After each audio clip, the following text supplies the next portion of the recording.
Hi, ನಾವು ಈ Sunday ಊರಿಗೆ ಹೋಗಿದ್ವಿ. ಅಲ್ಲಿನ ವಿಡಿಯೋ ಇದು. ಮತ್ತೆ ಅವ್ರು ಸ್ವಲ್ಪ ಗಿಡಗಳನ್ನ ಹಾಕ್ಕೊಂಡಿದ್ದಾರೆ. ನಾನು ಅದನ್ನು ನಿಮಗೆ ತೋರಿಸ್ಬೇಕು ಅಂತ ವಿಡಿಯೋ ಮಾಡ್ಕೊಂಡಿದ್ದೀನಿ. ಇದು ಶುಂಠಿ ಗಿಡ, ನಿಮಗೂ ಗೊತ್ತಿರುತ್ತೆ. ಇದು ಬೂದುಗುಂಬಳಕಾಯಿದು. ನಾನು ಇದನ್ನು ಕುಂಬಳಕಾಯಿ ಅಂತ ಅಂದ್ಕೊಂಡ್ಬಿಟ್ಟಿದ್ದೆ. ನಮ್ಮ ಅತ್ತೆಯವ್ರ ದೇವ್ರ ಪೂಜೆ ಮಾಡೋಕ್ಕೆ ಅವರೇ ಕೂಡ ಹೂ ಬೆಳ್ಕೊತಾರೆ. ಈ ಥರ ಚಿಂತಾಮಣಿ, ದಾಸವಾಳ ಹೂವು ಅದನ್ನೆಲ್ಲ ಬೆಳ್ಕೊತಾರೆ. ಸ್ವಲ್ಪ ತೆಂಗಿನಕಾಯಿ, 2-3 ತೆಂಗಿನಕಾಯಿ ಗಿಡ ಕೂಡ ಇದೆ. ಇದು ಗೋರಂಟಿ ಸೊಪ್ಪಿನ ಗಿಡ.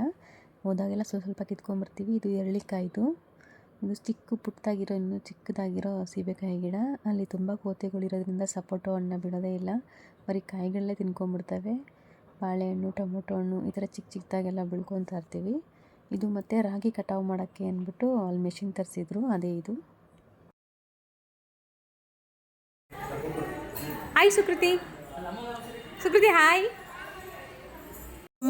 ಕೋಳಿ ಹೆಂಗೆ ಕೂಗ್ತೈತೆ? ಏಯ್ ಕೊಕ್ಕೋ ಕೊಕ್ಕೋ.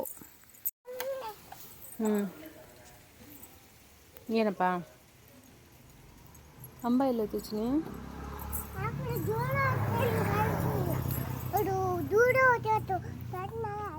ದೂರ ಹೋಗ್ಬಿಡ್ತಾ? ನಾವೆಲ್ಲಿಗೆ ಬಂದಿದ್ದೀವಿ? ರಂಗಮ್ಮಜ್ಜಿ ಮನೆಗ. ಏನಾಯ್ತು ಕಾಲು? ಬಾಲ್ ಅಲ್ಲ, ಕಲ್ಲು.